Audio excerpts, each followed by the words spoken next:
morning, ladies and gentlemen, and welcome to the Neighborish livecast. I'm Super Dave, aka Beardsy McGee today. So I already told Patrice about this before, but I'm gonna let you guys know. My homeboy, shout out to Robbie Anderson. He was on the show a couple of weeks ago, and he's doing a short film. He's producing it, and I have a small part in it. And I'm playing an older character. So that's why I'm letting the beard grow out just to give myself, to age myself up a little bit. It helps with getting into the character of the older person. I've actually had this beard for a long time. I'm only 40, but I think I've had like the grays since I was probably about 27. I grayed early.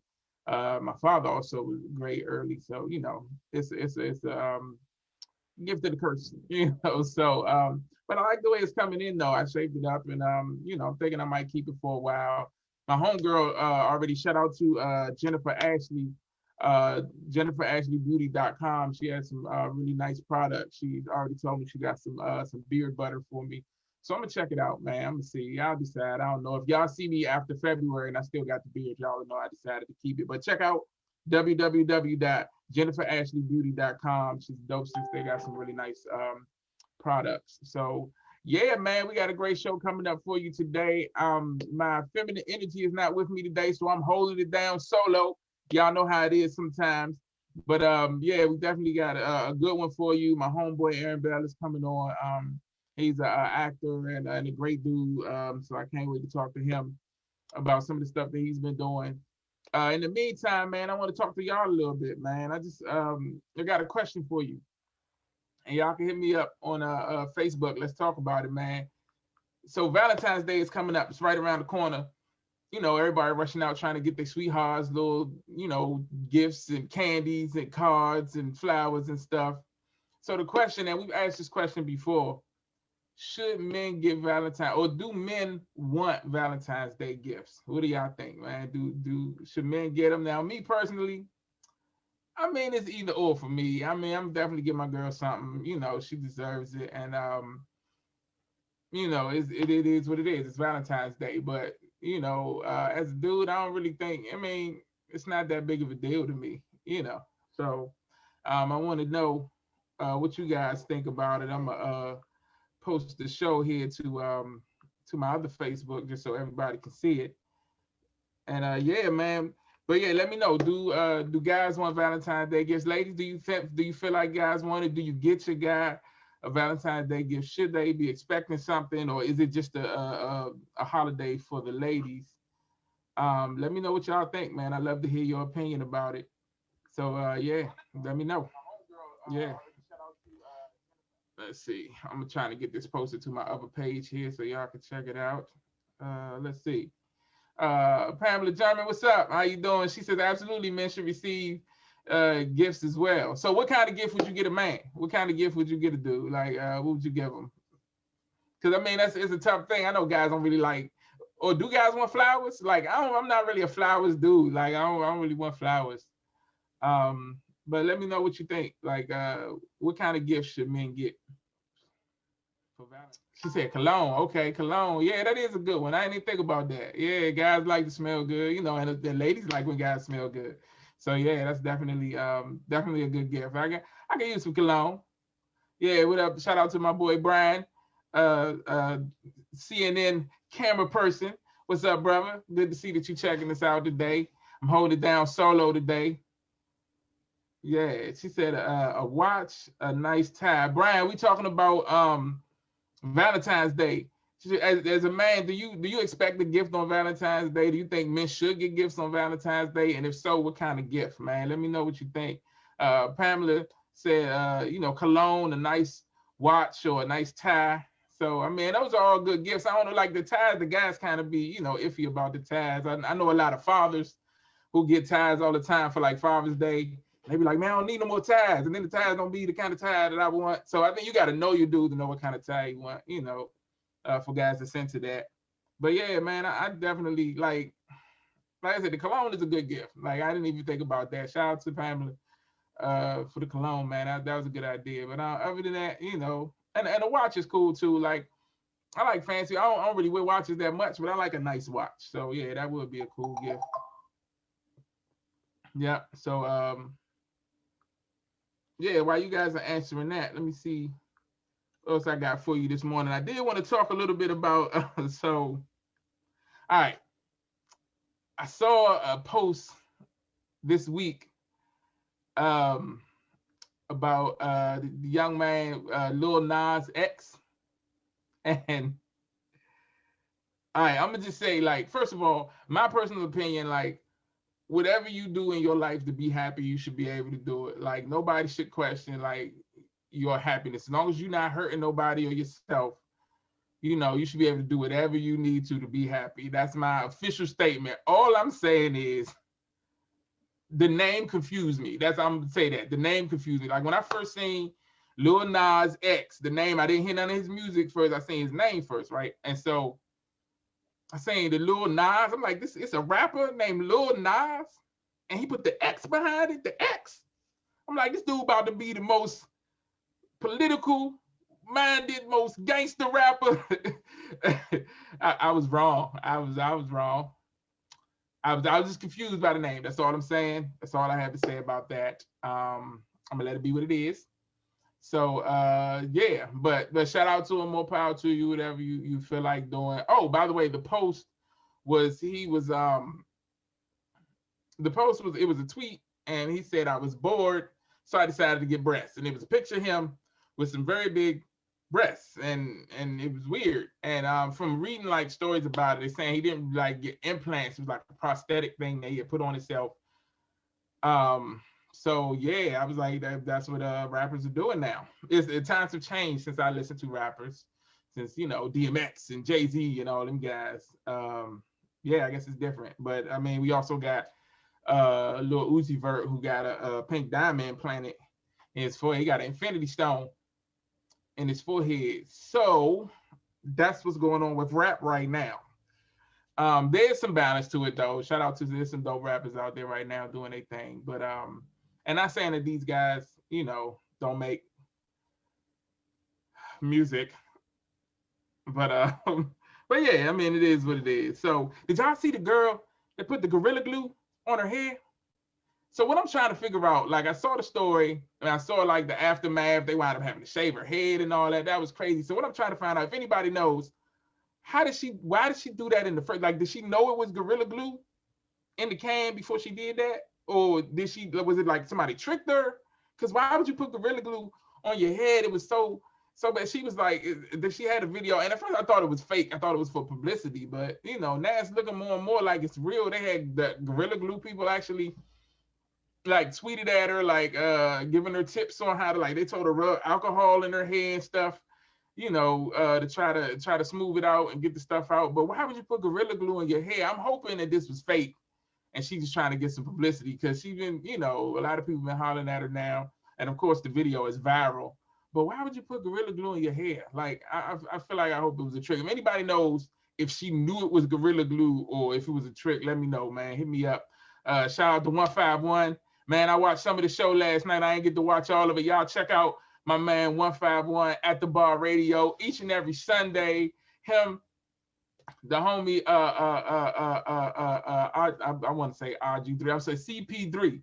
Shout out to him and the homie CP3. They hold it down every week, every Sunday. Got great guests. They do music interviews. They do music reviews.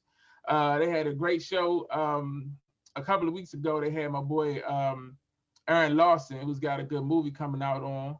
And yeah, it was a real dope show. So check them out, man, each and every week. It's always fun, always great content. Shout out to you, brother. Thank you for checking us out.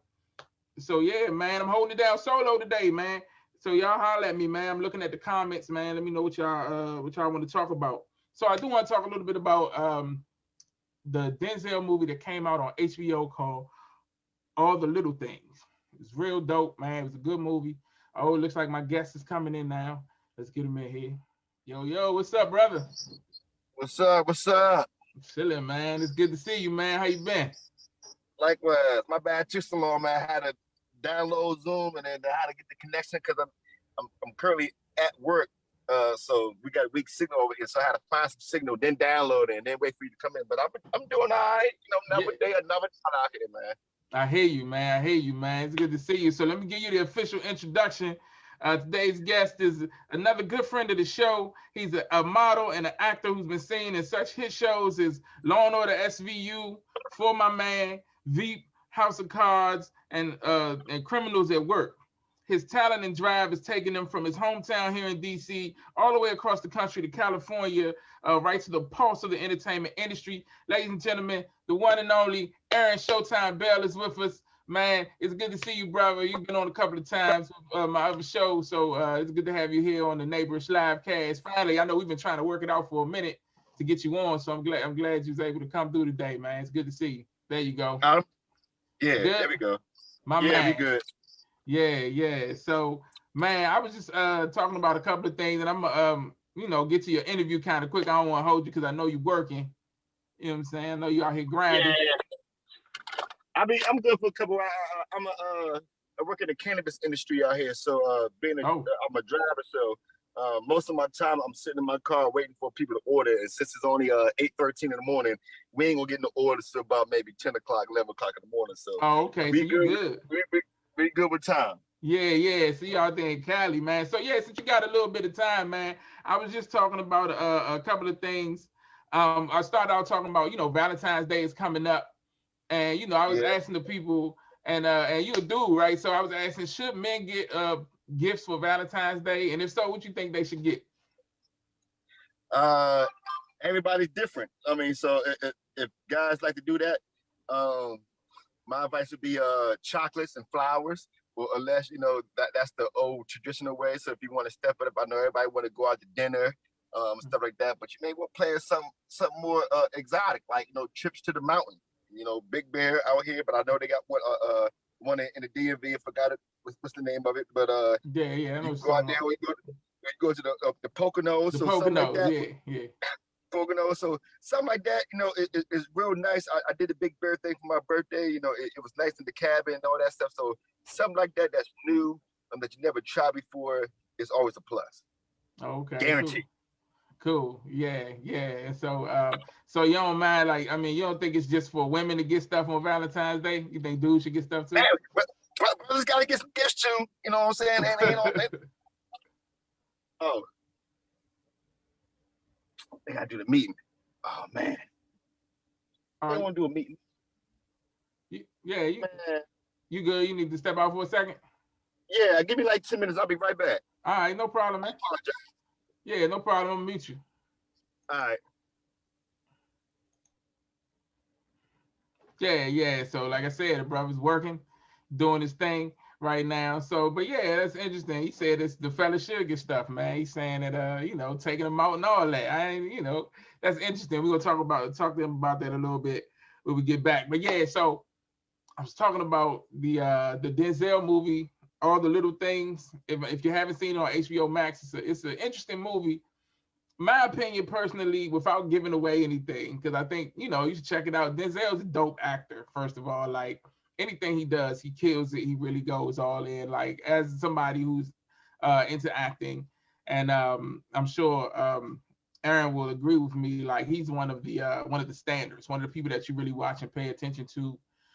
When you're building your craft, he's good. He's one of those people that's very technical, and like any craft that you do, it's always people like if you want to be a good basketball player, you can watch the Michael Jordans and people like that, but it's also very technical people like the Allen Iversons, or people like people who had just the basics down and are really skilled players who you can follow and pay attention to, and watch them get it right all the time, and it comes from that practice and all that. And Denzel is one of those people in acting that you can pay attention to and really watch. So he always holds it down in his performances. The guy Rami Malek, I think I'm saying his name right. He was in Bohemian Rhapsody and Mr. Robot.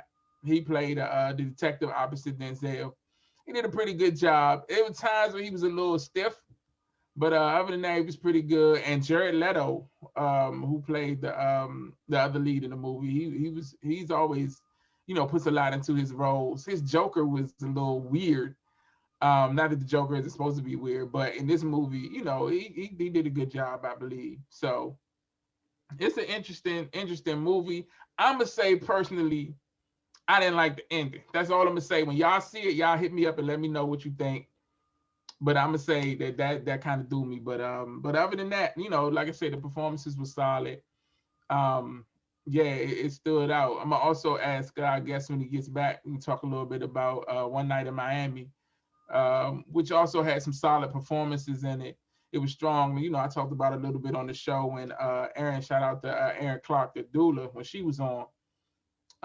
And just we talked about, some of the, like how my boy Ralph Cooper was saying, remember that it's a fictional account of the conversations and things that happened that night. And I see why he was saying that.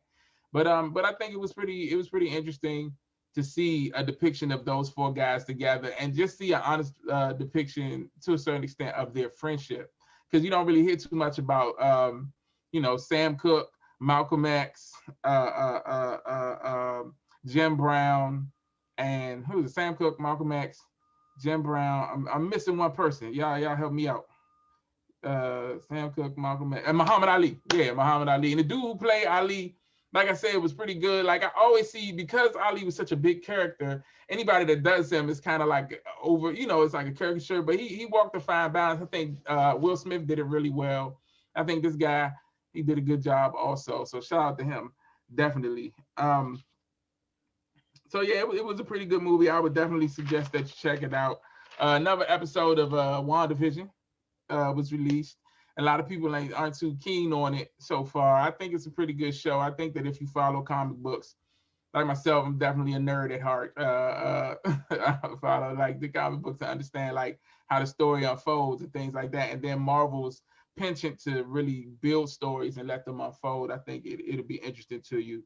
You'll enjoy it. So if you watched any of our shows before the pandemic forced us to move to virtual episodes, you saw us live together, and you would hear me say we're live from the Anacostia Arts Center, from Nubian Human in the Anacostia Arts Center.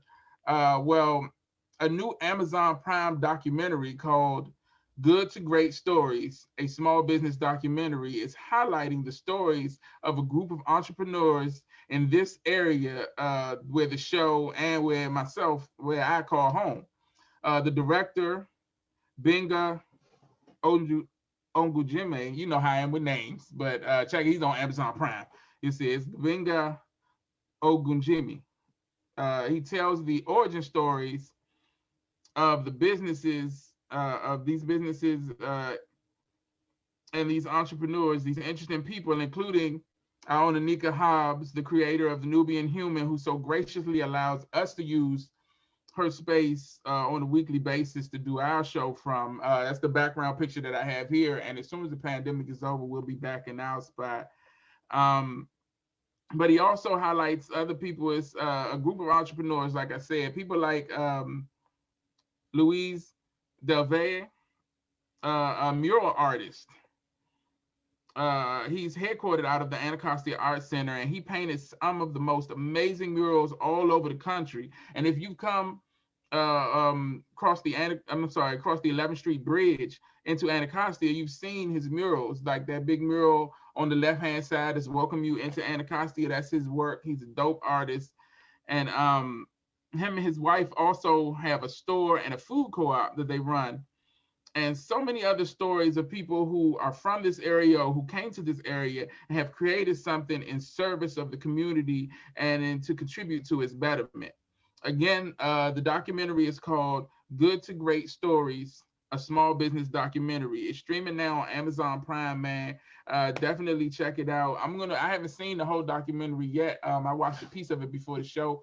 I'm gonna check it out after the show, man. And I definitely suggest that y'all do too. I think it's amazing that they're highlighting some of these people, people that I've known and have been in this area forever. And like I said, have really put their heart and soul into bringing up Anacostia, man, and making it better. And so the fact that they're getting that national platform to kind of do their thing is amazing, man. It's really great. So check it out. Shout out to the people who put that together, and shout out to Amazon for putting it on, man. It's really cool that they were able to do that. So, of course, I skipped over the main thing, man. Last night, the Super Bowl. Super Bowl was crazy. It's been a lot of people talking about, the fix was in, with the refs and everything. So my personal opinion, seeing the game myself, it was some question. It was a lot of questions, not just a few. It was a lot of questionable calls. I'll give him that. Brady's also that dude, man. Like a lot of people don't like him, and I'm really like I'm neutral about the whole situation. I don't really care, But I will say he's one of those dudes. He's a quality quarterback, and he usually has quality people around him to make him shine, and that's what wins. That's what wins games. Like having one or the other doesn't necessarily win games for you, but having a quality quarterback and a group around you that's going to go the extra mile, that's going to run those extra miles, go extra to get the catches and things like that. It's always going. All right, we back in. Yeah, it's always going to be make it good.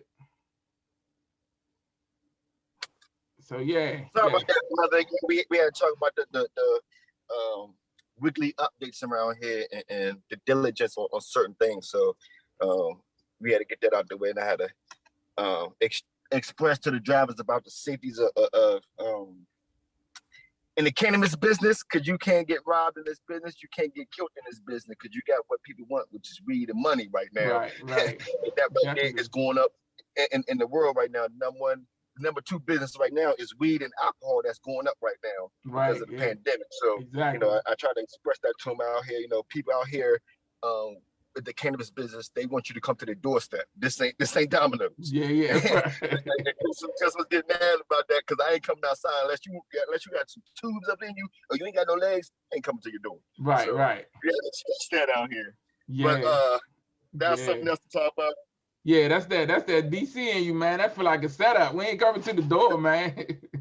Coming over the damn door. I keep telling them, you got to complain. Well, you can take that to the books because I'm not getting my car for nobody. You want what I got, you turn to me. Yeah. Safety first, man. Worst come to worst, you can pull off, So yeah.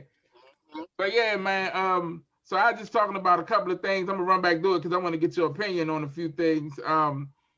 Being an actor, I was talking about the movie on HBO Max called All the Little Things with Denzel. Have you seen it? Nah, I haven't seen that one. Oh, okay. Yeah, it's pretty good. Yeah, when you check it out when you get a chance, man. Let me know what you think. With the son or the father or the son? You said what? Is it the father or is it the son? Oh. Denzel Washington or Oh no, not the son. Yeah, the father, Denzel. Okay. Yeah. It's called. He played a detective, and the dude that was in like the dude Rami Malek, I think his name is. He was in Bohemian Rhapsody, and he was in like Mr. Robot. He real popping right now. He played a detective in it too, and the dude Jared Leto, who was the Joker. Yeah, it's pretty good. I was telling them. You know what I'm saying? I ain't really like the ending, but that's all I'm gonna say. I ain't trying to give it away, but yeah, when you watch it, just let me know what you think, because I know. Yeah. So I know you seen the Super Bowl last night. I watched glimpses of it. I was on my money for it last night, but NFL's rigged. Everybody knows that. NFL's rigged. Some of them penalty calls last night, was absurd. Some of them, what I'm saying, they just deserve to get called, but you can tell one team got 5 yards, one penalty, and another one got four penalties for 95, 100 yards. Right. That don't make sense because we're talking about the high-power Kansas City Chiefs who hadn't scored less than double digits all season long. Exactly. They ain't scored less than double digits. So that right there tells you alone, if a team that's beating everybody 20, 30, 40 points a game, every game, then they go to the Super Bowl and lose by almost 20, 30 points. Right. Blew out. Yeah. You already know. Like I said, a lot of them calls was questionable, right? Like it was stuff, even like they would say, they would call holding, and then the announcers would play it back and be like, yeah, that was then they just moved to the next side. They wouldn't, because ain't nobody see a hold. You know what I'm saying? Their hands was open. But it is what it is. But Brady is also one of them dudes. Now, a lot of people don't like Brady. How you don't like Brady, or how you feel about him? Brady's Brady, but knowing the stuff that I know under, what I'm saying, I believe that the NBA and the NFL are rigged on two players, NBA with LeBron James and NFL with Tom Brady, the GOAT. I think Brady gets away with a lot of things last night. I think the refs help him a lot. knowing Tom Brady is a Trump supporter doesn't surprise me a lot. Yeah, What may yeah, go behind the doors for somebody like Tom Brady, to go from one team on the West to go to another team down south and take them straight to the Super Bowl. Like Tampa has never been to the Super Bowl ever. ever. Right, right. Ever. Besides, like I think the year when they had Warren Sapp and Keyshawn Johnson, I think that's when Jay Gruden was the coach back then. Not John for Redskins, Jay for Raiders. Jay, But he was the right. coach for Tampa way back then. I think that's when they won the Super Bowl. But that was 90. Back in years and years ago. 90 something. Exactly. Yeah. So for somebody like Brady, hats off to him. I can't be a hater. The man got 7 rings like Thanos. So I mean, hey, at this point, you got 7 rings. You made $20 million plus the other initial bonuses of going through each round. You didn't right. capped out almost $30 million. Like it's time for you to throw up the deuces and ride out. Like what else do you want? You got 7 rings. They saying he not gonna give it up though. They saying he might be back next year. Yeah, he gonna keep going. Yeah. But hey, look. Speaking of Thanos, real quick. Yo, did you see your boy what's his name, Lil Uzi Vert got the Infinity Stone in his head? Like, what is he doing? Man, look like vision. Right. That's what you call dummy with money. Right. Somebody like that who got all type of money in the world do a dummy move, and he did that because a boy named Walker Salsa or Salsa Walker, whatever his name is, who put the diamond on his cheek. And then I guess he was like, oh, well, since he put it on his cheekbone, I'm going to put it on the middle of my forehead and look like Vision from Avengers. And that's going to look cool. Fool, if you go to any goddamn hood, they going to rob your dumb ass. They going to take that song right out of your head.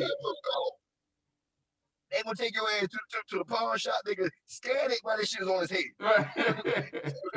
Right. Yeah. Take the whole body, shit. See the money. Right.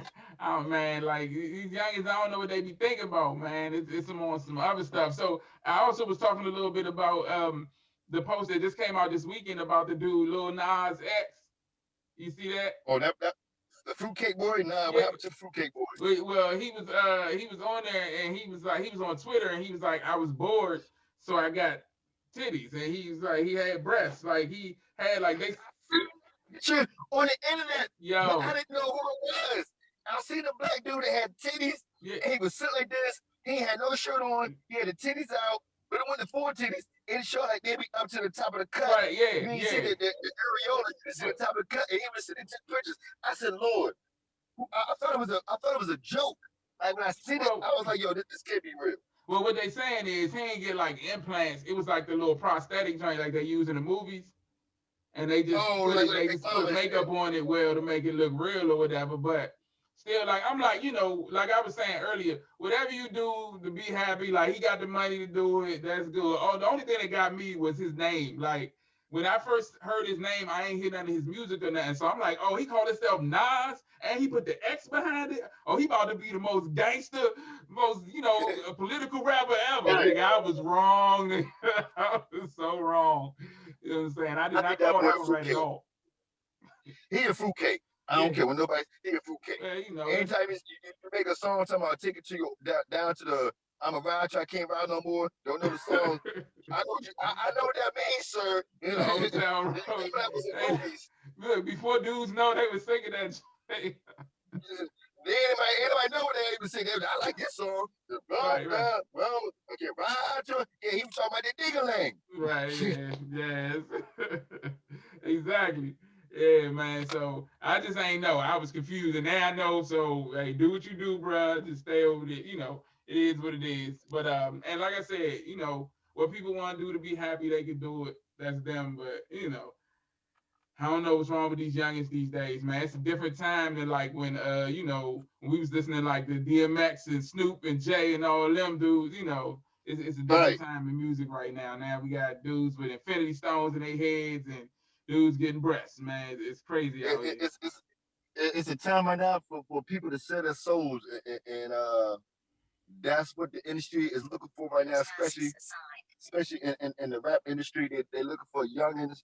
Like I told my fellow workers, they're looking for people who are predictable. I mean, who are unpredictable, who are easy, gullible, and will do anything for fame and money. Right. Like your boy 6ix9ine. That boy Yeah. right now, he's doing anything for money right now. Anything for money. Yeah. He got I a mean, I mean, everybody and all that money don't make you happy. Little Uzi first we were talking about, he went on the internet and was like, I'm bored. Like, what I'm saying? All this money in the world and I'm still bored and depressed and lonely. right. Right. It's like stuff like that make you act out irrational to get attention. I'm gonna put the diamond on my forehead. That way everybody gonna think like, yeah, I'm the shit now. I need attention because I'm Yeah. lonely and I'm bored. I sold my soul to the devil for all this money, and now I can't do nothing with it. I can't spend it like I want to. I can't give it out like I want to because that's their It ain't. money. Yeah. It ain't what he thought it was gonna be. Exactly. Exactly. Yeah, man. So yeah, it's a lot of craziness, man. But It's sad how they get the black youngins to degrade themselves on putting on dresses and other yeah, stuff to degrade themselves just for fame and money.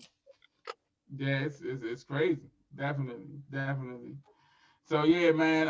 After the Super Bowl, it was. Did you see the Queen Latifah show, The Equalizer? Equalizer, they need to stop. They need to stop. They need to stop. Queen Latifah, she did a thing, in her era. I'm not trying to throw no shade on her, but some things need to be left alone. Some remakes need to be left alone to the original. The Equalizer 1 and 2 was Denzel's movie, yeah, especially the yeah. second one. Everybody may say the first one better, the second one better, the first one, but leave that alone. You do not need to put Queen Latifah in no movie called The Equalizer Part 3, the remake, when she Trying just walking out the street talking about, yeah, I see you selling drugs on my block. Who are you? Yeah, I'm a little old lady that's gonna whoop your little tail. Yeah. right, Like, come beating on, you up can't take her everybody. seriously. She just walked in there with a gang full of babes that got guns, and she walked in with nothing. Talking about, yeah, I'm gonna take you all out. I'm gonna Right, beat all y'all up. right, right. Yeah, man, I it's can't take crazy. her seriously. Yeah, I can't take her I seriously. mean, it's tough to see her. She done did a lot of comedies and stuff, so it's hard to take her seriously as like a, even though, she did play Cleo. She killed that joint, but that was a different role though. She But killed Cleo, but Cleo also made her, what I'm saying, cross the boat.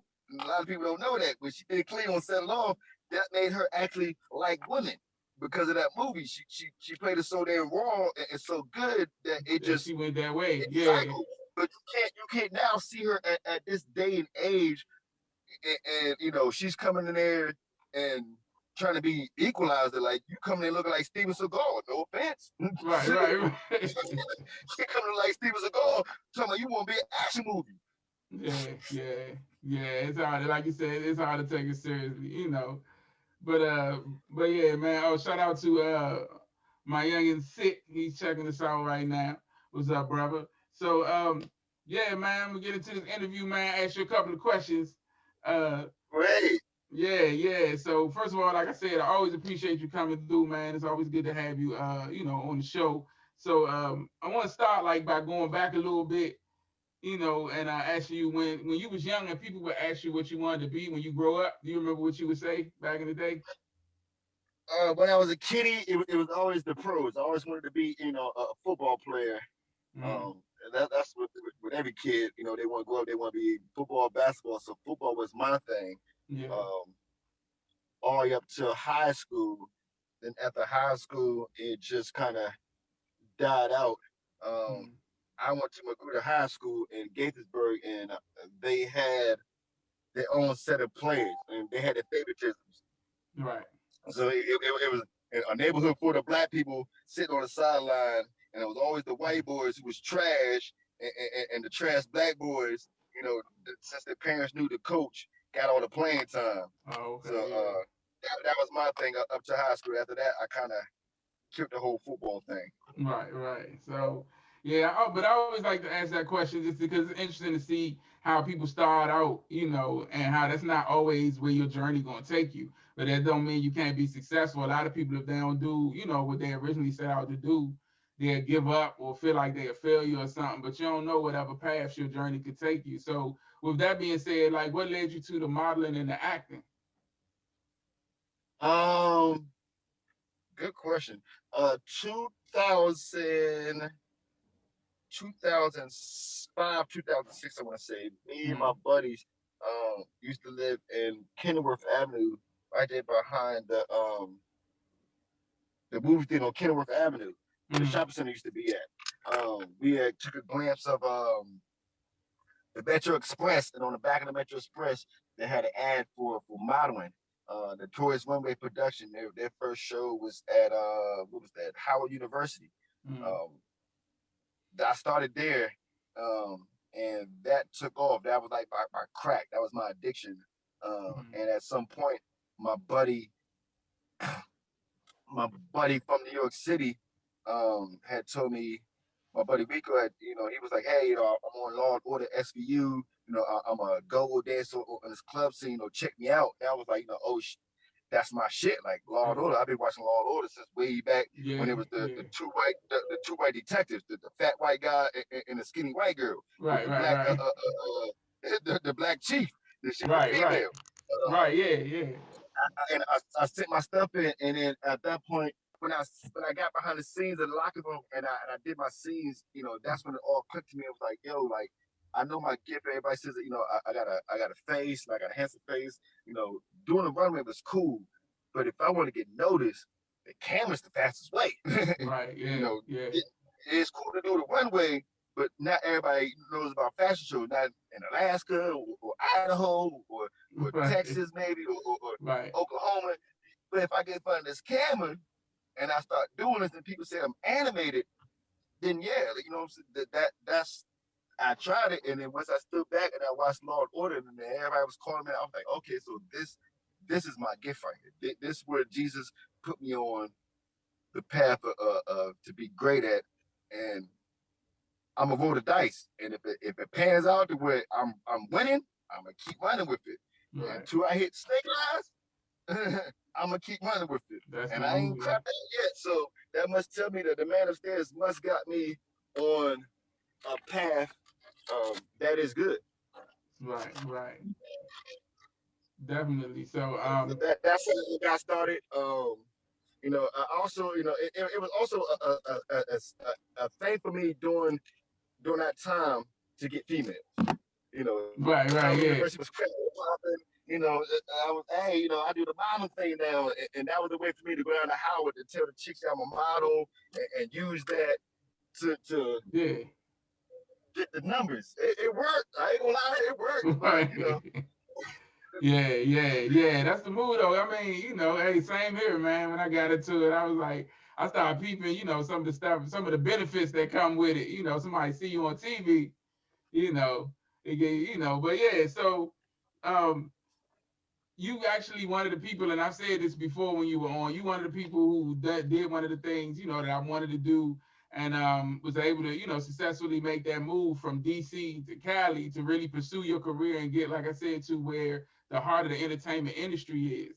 So a lot of people act in this area, but not all of them really have that goal or that drive to be able to, just pick up, like you said, and roll the dice on themselves. What was it that made you decide to say, all right, I'm gonna really do this. I'm gonna make this move.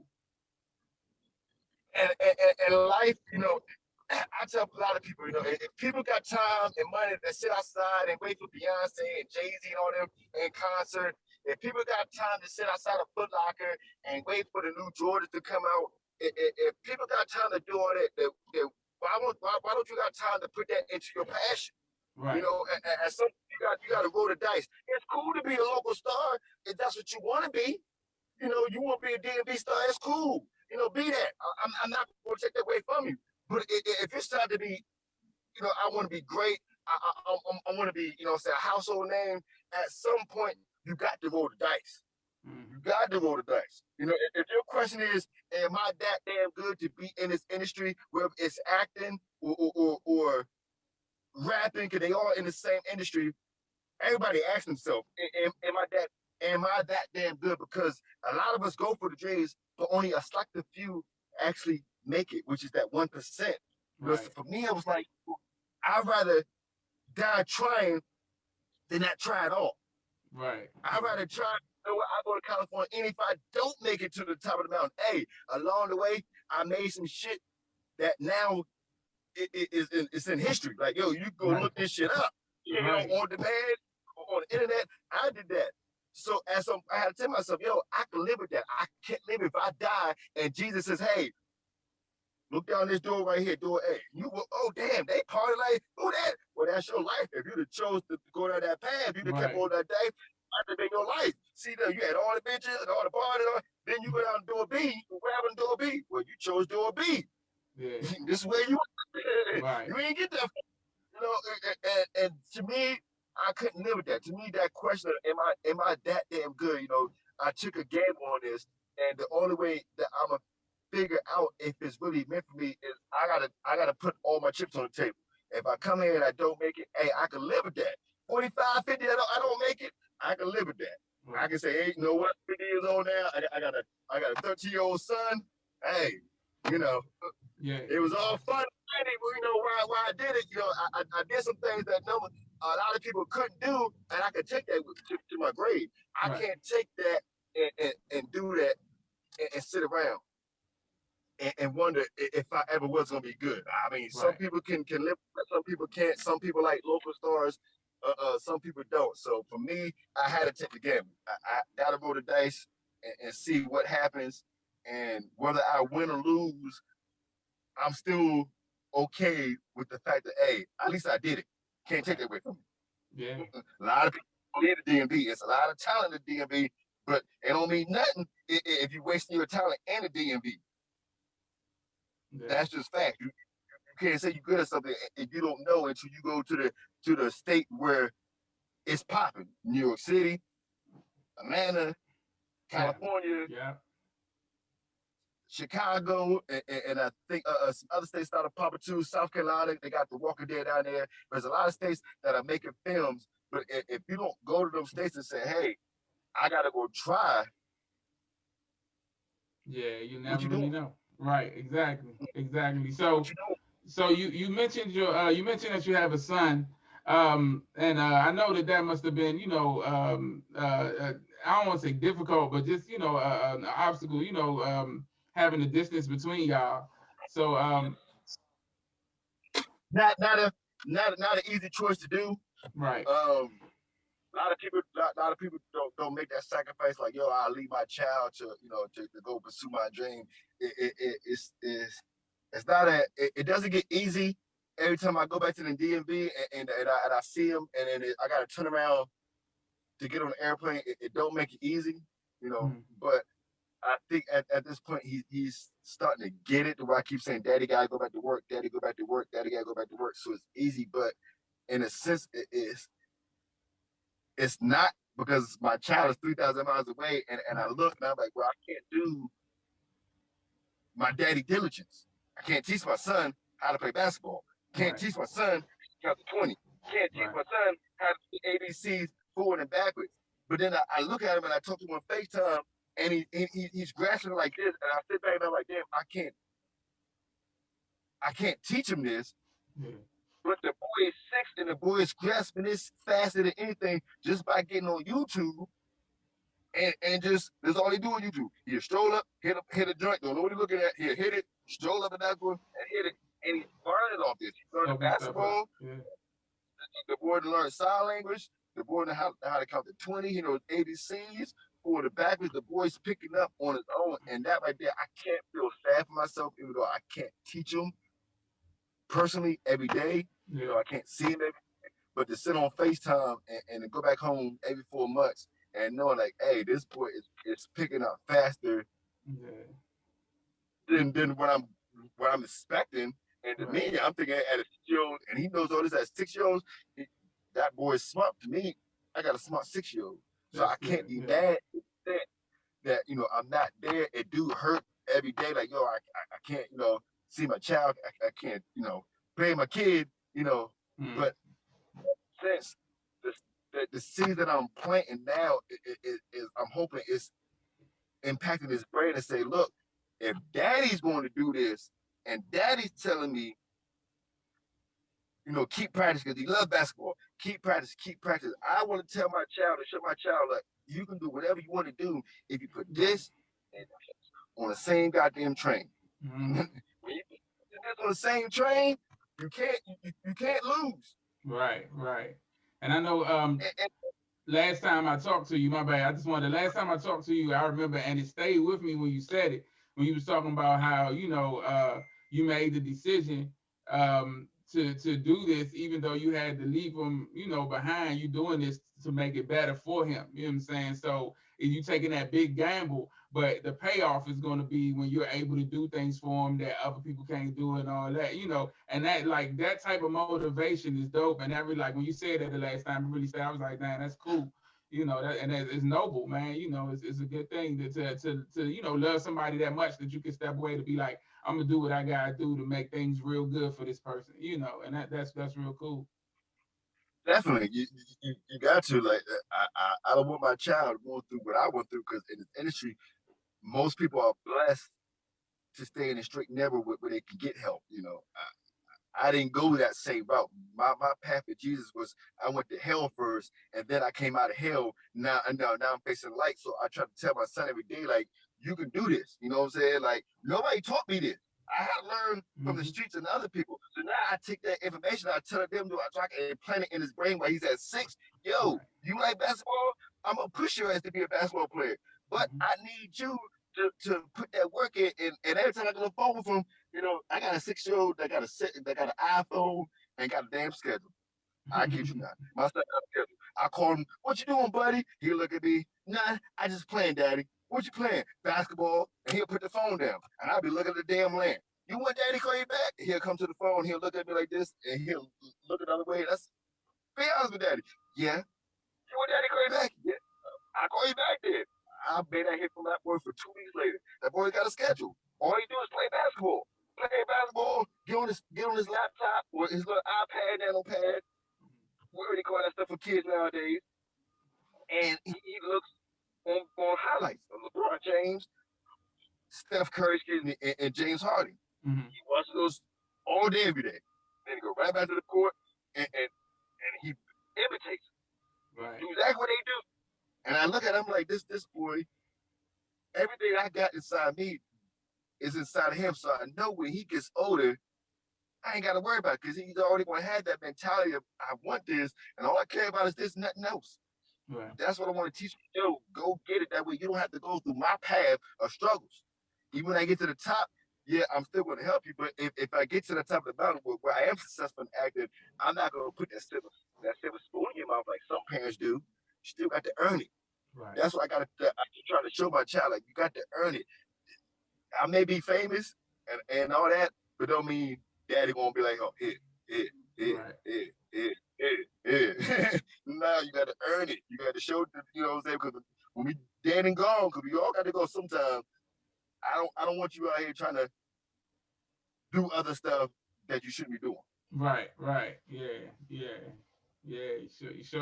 You show them how to make an honest living, so they won't have to, do it a dishonest way. Because, like you said, you ain't always gonna be there to help them or to hold their hand through stuff. So you gotta prepare them now, man. So you grinding with it, man. You definitely doing the right thing, man.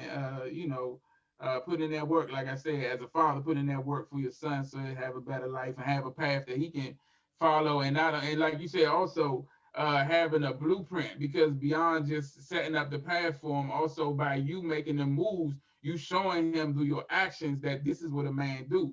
And so that's huge, man. That's so huge that you doing that. And a lot of kids like that a lot. They see their parents not really make no moves or do nothing, and so they wind up feeling like they stuck in a certain place or they can't do things, or get past their own circumstances. But when you step outside of that and show them it's a different way, that sometimes that's all they need. So, but yeah, like I said, I definitely understand. This is definitely tough, having to be on the other side of the country though. Uh, It's definitely not a easy pill to swallow on a daily basis. It don't get no better. Like I said, and then going home and he's happy. Then when I say I gotta go, then I look at his face. He's like, no, but I don't want you to go. That mhm. part don't get easy. Yeah, It don't get yeah, you know. But you gotta keep telling that I'm doing I'm doing for the greater good. My sacrifice is for the greater good, so that way you can motherfucker get a better life. right, yeah, And you got to in this industry. You have to sacrifice. A lot of people don't want. A lot of people don't get that. You got to sacrifice. I don't care what it is. what's on your plate. I don't know what's on your plate, but you got to make some sacrifice off that plate to make shit happen. You got to put the work in, and if you're not willing to do that, to make the hard sacrifices, this industry may not be for you because this industry don't give a deal about what's in your circle. All they care about is the dollar bills. Right. What comes with that dollar bills is motherfucking rate. Right. Exactly. So yeah, man. So you got a lot of a lot of pretty dope stuff on your resume. From like I said, from the Law and Order to the different shows you've done this stuff. What would you say, in your opinion, what's your biggest achievement so far in the entertainment industry? Uh, Working on set as a runner for Kevin Hart. We call it production assistants, aka runners. Working on set with Kevin Hart for his he had a show for Red Tube called What the Fit, which is basically some exercise program with other celebrities I've seen that. in Yeah. different areas. Yeah, so being on there and being able to the chit chat. I chit chatted with a couple people, Vander Holyfield. I came across the Chinese dude from Hangover. Chance the Rapper came through. Leslie, the girl, I forgot that Leslie who played in Ghostbusters. She's also a comic. Leslie I forgot her Jones. last Yeah. name. Um, I ran, ran into her. We ran into the Rams facility. We ran through a lot of people. DJ Khaled came through. So being there and being able to talk to I engaged with Kevin Hart for a quick second when he did his little um donation to somebody. I think it was like to Texas or some relief donation. He made some challenge. Um, I was there when he made it. When he came out, I seen it while he was making it on Instagram. So when he came out, I chopped it up with him too about that. I chopped it up with when he was with Leslie Jones for a quick bit. I chopped it up with his buddy that stayed with him all the time. So that right there was a a big achievement for me. That's like Cool. to go in there and actually talk to these people who are there. Not only that, the second biggest one was the Oscars after party, for Lee Daniels.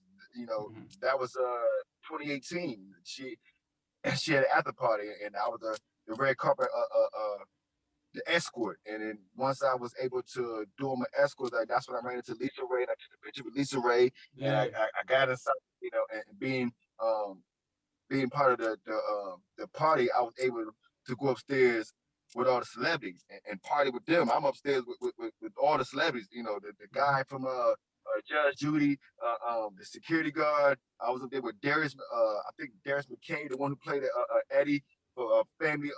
Eddie Winslow. I was up Yeah. there with him party. The girl who played Billie Jean with Michael Jackson. Um, I was up there with her partying. The dude named Billy who helped put on Rolling Stones, and I was up there. I was up there with these stars, like these Yeah. people that Yeah. fucking who got millions of dollars. I was upstairs VIP with billions of dollars of people in the room, and they look at me like I'm a celebrity because I got the all black on with the black tie, the fresh haircut. They, hey, how you doing? Hey, what's up? They look at me like, Right. like I just came out of the motherfucking movies that I did last week, and I'm like, oh shit, like these people think I'm part of them. Like they Right. coming up, laughing, how you doing, taking pictures. And I was like, yo, you can't get no better than that. You know what I'm saying? You can't get better than that to be in a room with people who you watched on TV, even reality shows or real TV movies or whatever it is. It was artists in there like Seven Shooter. I took a picture with her and one of the other little light skinned girls. I think she was in her group or not. I don't know. But you can't get no better than that. To be in a room with Yeah. stars Yeah. and have look at you like you're a star yourself and treat you like you're a star. They would treat me like I was one of them. That's cool. You, That's cool. you can't get no better than that. Yeah. Those Yeah. two, you know, besides the other shows, those two right there was, one of the most accomplished things that since I've been out here for 4 years, that I could really, be proud of it and talk about. Right. Yeah. So I think I already know the answer to this question, but because I think we talked about it before. But who's the person like that you met that you enjoyed meeting them the most? Like that you really was like, I can't believe I met that person. Lisa Ray. Yeah, Lisa Ray. she bad, man. Hey. Lisa Ray is a bad sister. You know, I've been loving Lisa Ray since Players Club. I'm pretty sure everybody else can agree with that. Right. But just, I never got starstruck ever in my life. I've met a lot of stars here, never get starstruck. But coming across Lisa Ray, I wouldn't say I was starstruck, but you know, I had to check and pinch myself to see, you know what I'm saying, if I was in Right. reality or not. I'm like, sitting next to Lisa Ray, this woman is bad as hell. Like, she's gorgeous. And even for her age, I ain't gonna put her age out there, but even for her age, she's still a bad, gorgeous sister. Mm-hmm. Yeah, yeah. You ain't try to holler, man. You ain't try to holler at Lisa Ray. You ain't try to get the numbers. Yeah, she don't want nobody like me. I'm low class. She out there getting names from other people. Yeah, right. So low class. so like who like and you actually been out there around these people, been able to have conversations and stuff. And I don't know if it might have changed or not, but we're gonna go with the men and the women. Who are your favorite actors, like of all time? Denzel Washington. Of course. Yeah. Denzel Washington's one of them. I forgot his name. It's going to come back to me. Will Smith, Martin Lawrence, the dude who played Get Out, and he's playing Messiah. The movie's coming out. Yeah, I know you're talking about the dude. He from England too.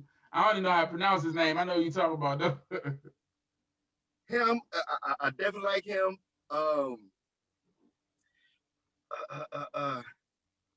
Everybody else kind of fell off because and it's not too much because everybody nowadays it's the same people. You get The Rock and you get Kevin Hart, which is to me they're just old now. Like you get tired of them. And it's not enough other black people to put up there as black actors, because you don't see a lot of black actors getting that opportunity like they should. And some people who get the opportunity don't stand out like I think it's Michael, I forgot the name. He played on Netflix in that new movie with the boy from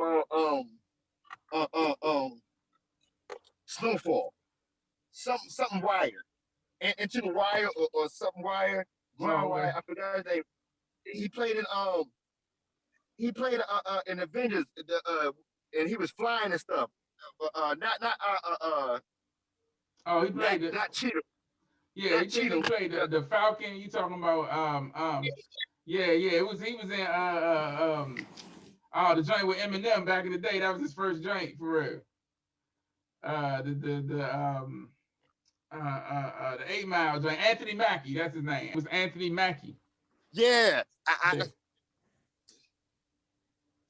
I think that dude's I don't know. I think he's a bad actor. I was gonna put him up there, but I seen some of his last 2 movies. Thumb down. The one that's on Netflix with him and the boy from Snowfall. He's supposed to be some kind of robot. Anthony Mackie's supposed to be some kind of robot. Yeah, his performance was terrible. I seen the movie with him called Black Mirror. Oh, Black Mirror. Yeah, a lot of people talk about it. I haven't seen that joint.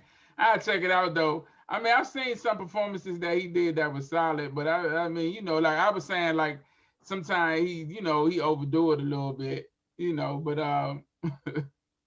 but yeah, I've seen some solid stuff, but I haven't seen the joints you talking about, so I'll check them out. The one on Netflix is not that good, because he's the main character, and then you got his sidekick, well, I said sidekick, the supporting actor, the boy who plays Snowfall.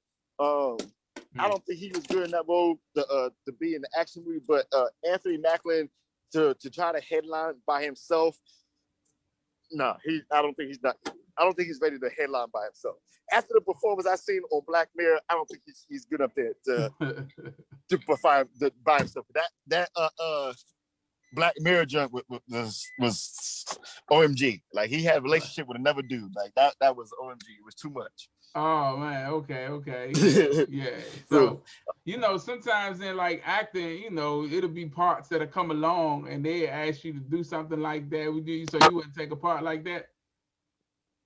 No. For no amount of money. No. Yeah. You don't want to label yourself out here. You know, when you put yourself in that category of that, yeah, I play a gay dude. Yeah, some people start off. Will Smith start off like that. Some other people start off too, but you don't want to. To me, no, I don't want to do it. I don't want to. Somebody was telling me you don't want to do something on camera that you don't want your mother to see. Right. You know what I'm saying? So if you don't want that to happen, then yeah, your answer definitely should be no. You don't want, do something that you don't want people to see. You don't want, people to put you in a certain category because perception is everything. And some people eyes, especially in California. Right. Yeah. And then like I could just imagine, man, because I got a little nephew, but I could just imagine having a son and having to explain that to him, like, Daddy, I seen you on a movie doing this. What's that about? Is that are you saying that's what men's supposed to do? It's like, nah. Nah, that was say, all money ain't good money. Right. All money ain't good, man. I tell that to everybody, you gotta watch what you do. All money ain't good money. Yeah, it may sound good, but yeah. So you said your top actors, people like Will Smith, people like Denzel. So do you have a favorite movie? Denzel Washington, for Denzel Washington, yeah, Training Day.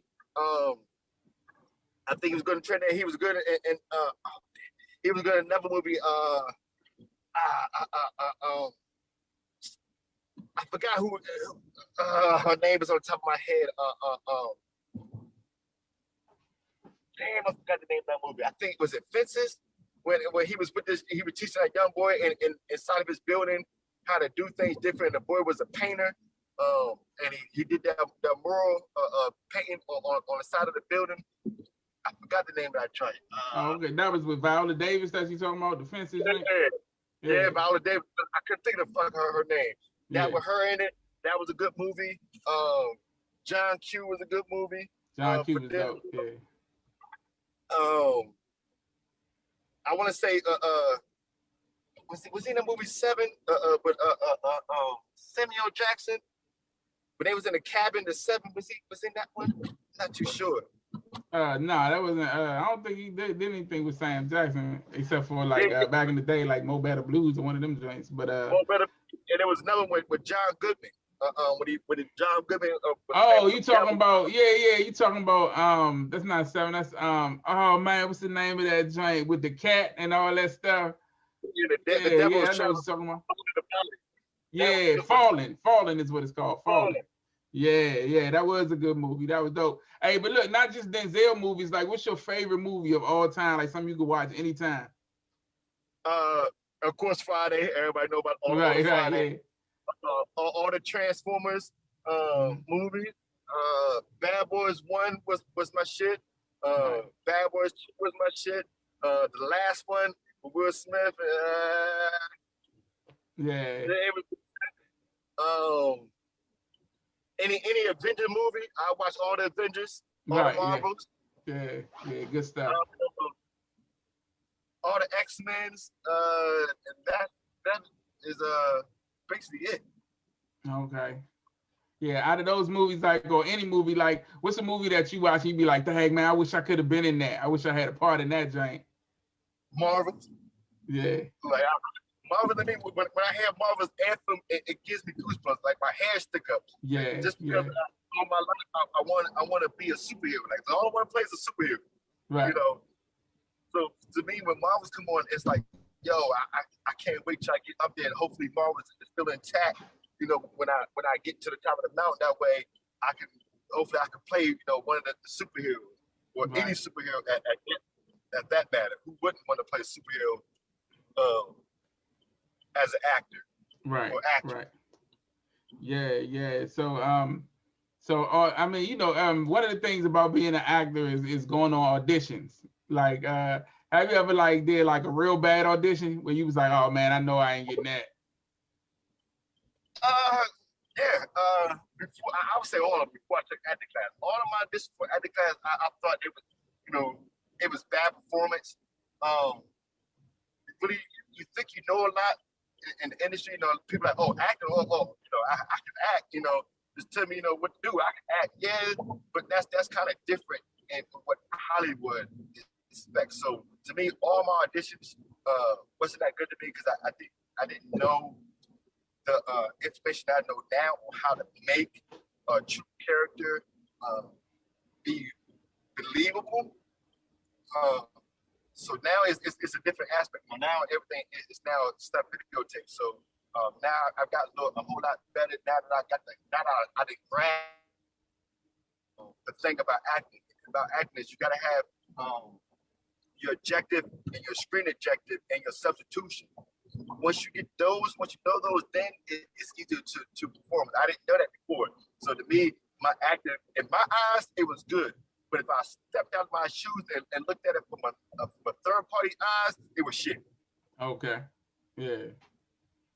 So it took, like you said.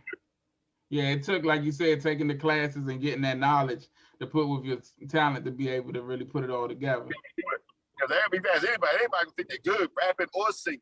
I'm good in your own eyes because your mama and daddy, your sister, your brother, and your girlfriend and your boyfriend, your friends told you, yeah, you believe it. Right. Where you can step out your own shoes and say, hey, I'm a visionary. I can step out my own shoes and I can watch myself on tape and be cool about my performance. It was some shit. Like, right. I tell myself, your shit was pure shit, sir. Go back and do it again. You gotta be you gotta be a tough critic on yourself, and you gotta have tough skin to tell yourself if your performance was good or not. Right. And to me, all of them, like I said, to me, all of them was shit, because I didn't have the proper information to make it believable. Now that I do, now I know, going further, I can say that, that is a different answer to what you just asked me now. Right. Yeah. So, and you talked about doing like the tapes and stuff now, the self tapes and stuff. Like, has COVID really affected like your like the auditioning, the movie production? All I know they shut a lot of that stuff down in this area, but in Cali, did they shut it all down? We haven't been open since the pandemic happened. I see a lot of people on East Coast, a lot of actors, they're doing independent films and hit the gym and doing other stuff. I applaud you on that, keep going. But over here, as far as that, it hurts in a lot of ways. If a lot of people, not to say a lot of people, but a lot of people saw that Tom Cruise video on Facebook or Instagram or wherever they show that Tom Cruise when he was flipping out on Mission Impossible, that is real life right now. Like, the SAG industry is trying to shut down the industry again because of COVID, because people out here in California don't want to follow the rules. So it's hurting a lot of people. Like Tom Cruise said, this is how people feed their families. This is how people get by. Because this industry for actors and actresses, and if you take that away from us, you're stripping us from what we love to do. Right. Which is act, and we can't get on stage and perform because of this COVID, so now everything is just self-videotape. We're now getting back to classroom, rehearsal now for acting classes, but you still can't do but so many stuff in class. You still gotta do 6 feet. You still, can't touch nobody. You only can do this and this. So right now it's very hard and it's frustrating. People are to the point now they're petitioning the governor. Because people want to get back into the daily activities, the gym, get back on set, working on set and creating skits and going to class and be able to do other things in class more than what you could do now. So it's very tough to do anything, try to make a skit, try to put a reel together, right. try to do anything, because of COVID stuff, everybody's taking that seriously. And in the industry out here, nobody wants to work. Like no top actors wants to get on set, and try, hey, Dave, we're gonna have you do your scene first, and then 2 o'clock we're gonna have you leave, and then we're gonna have Mike Jones come in, and Mike Jones is gonna do his half of the scene. You can't do that. Right, yeah. Like who am I looking at? You know what I'm saying? Right. Acting. You can't do that. So it's very hard to get on set and find somebody that's going to act with you and actually pull a full thing together without going crazy. Like I'm going crazy right now because I don't know when we're going to go back to normal life in California. Right.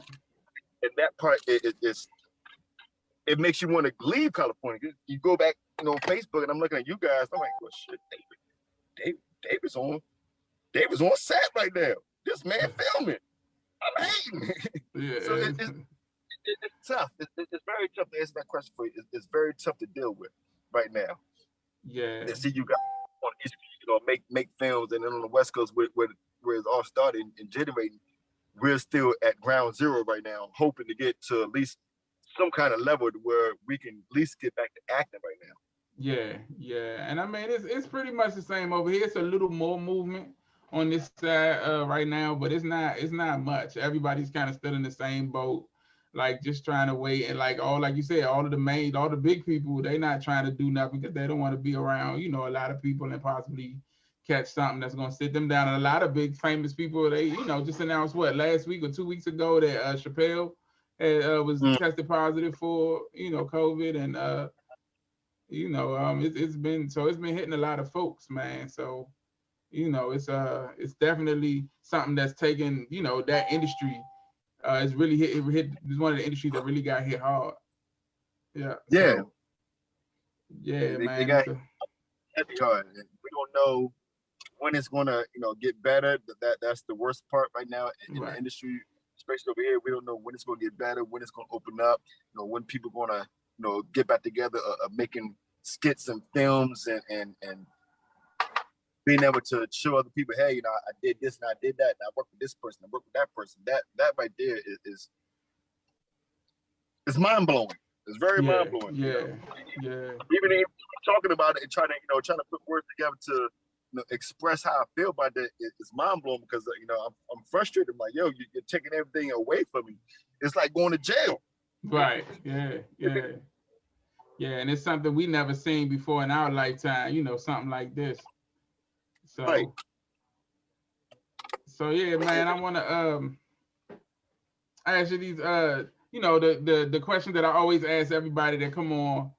I think I probably asked you before. I'm gonna ask you again. If you had an opportunity to talk to a young version of yourself, 14, 15-year-old Aaron Bell, and you've been through everything you've been through now, all the wisdom you got and everything, and all the stuff now. What would you say to young Aaron Bell? Like, what would you tell him? The stuff that I knew now that I knew back then, if I knew what I knew back then, I would have been dangerous. I would have stayed on course. I would have probably been further down the line with my catalog than I was now, than I am now, I would say. Because back then, I was so worried about partying and chasing women, and I was chasing my dream, but I would put my dream on hold because I was so worried about women, Right. So if I had the opportunity to go back, say, hey, look what you did now, like, what you got to do, to reach where you at and beyond. Stop fucking with these people right here. You got to get that bad energy out to where you got to get the people out that's not supporting you and that's trying to tear you away. Because Jay-Z said it best: all crabs in a barrel. Said that they love it when you down. Right. When they see you trying to kill them out that barrel, they don't like that. Right. They putting you back now. Yeah. So answer the question, if I went back, I'd have told myself, hey, focus and grind a little bit harder. I know I was doing something, but I could have been doing a whole lot more if I was focused during that time, and also had I gotten the help that I needed at the time, because mental illness is a bitch, and I suffer for that. I'm suffering from mental illness, because of the path that I went through to get to here. If I had the knowledge then, maybe this would have been a different story, a different conversation. I'd have probably been a little bit further. But hey, you live and you learn. Definitely. Yeah. I was just about to call you, G. Yeah. So you're looking at 63 even. Yes.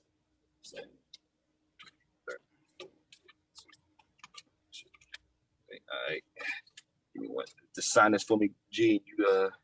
You got to do it. Sorry about that, homie. You know, gotta. Yeah, There you I go. understand you doing your 9 to 5. It's cool.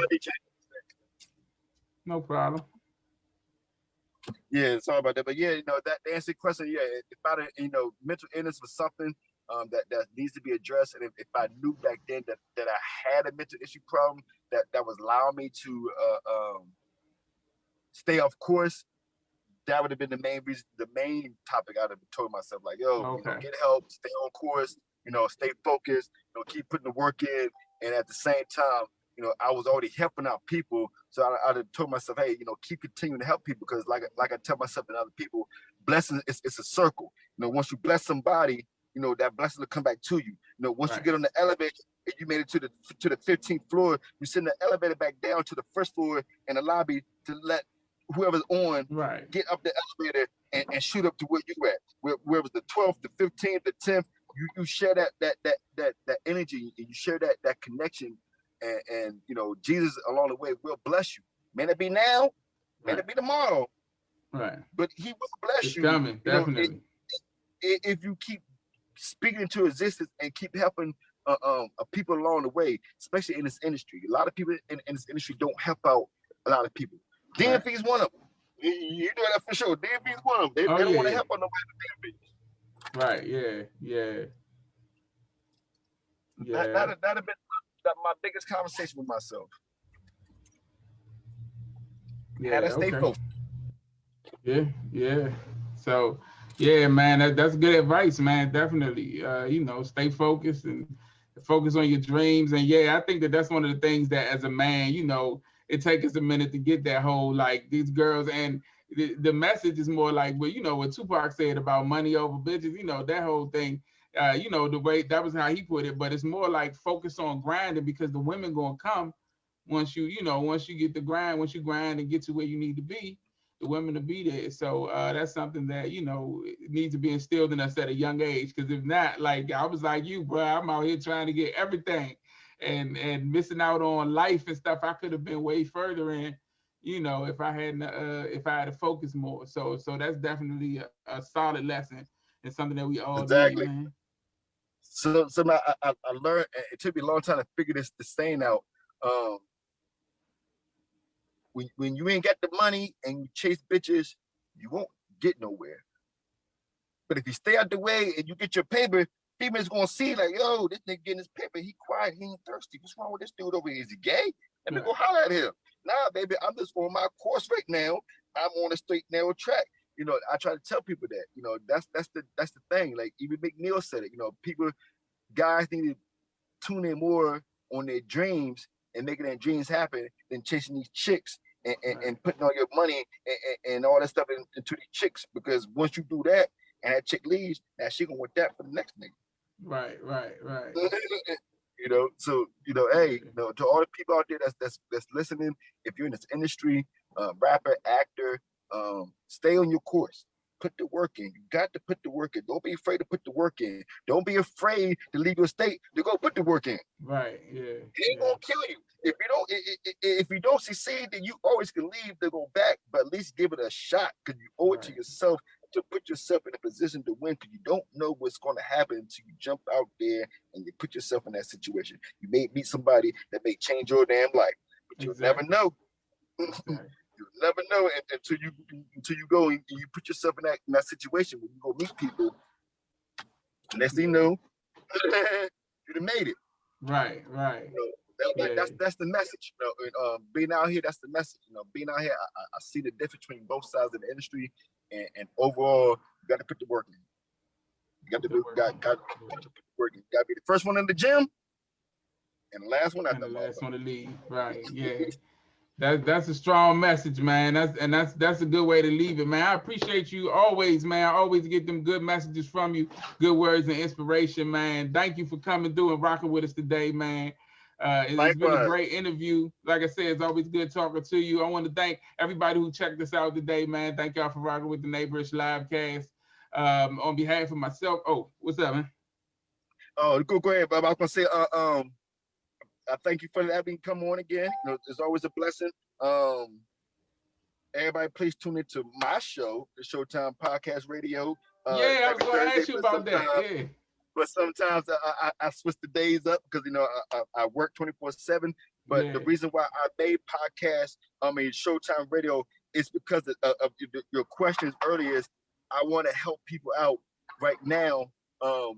Internet is the way to do things right now since the pandemic. So I made Showtime Radio to give people the spotlight to hear their story and share their gift with the world, through the internet.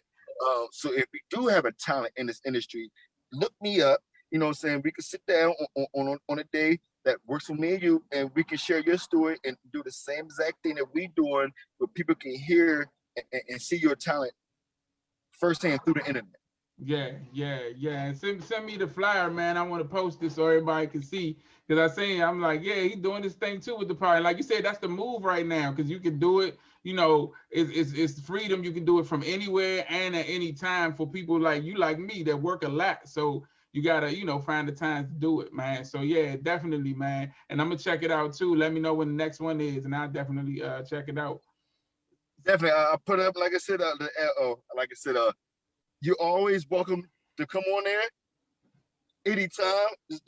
Just reach out, holler at me. We'll sit down and set that up. You're always welcome to come down and share your side of the story so people can know who you are and what is it that you exactly do besides this podcast that you do. But beyond that, so definitely. Yeah. We'll make that happen as soon as, ASAP, man, definitely. So thank you so much, man. I appreciate you. Like I said, on behalf of myself, Super Dave, aka Mr. Incredible, on behalf of my brother Aaron, Showtime Bell, man, thank y'all for rocking with us today. It's been great, brother. I'm gonna holler at you. Y'all be safe, man. Take care of yourselves and each other, and peace.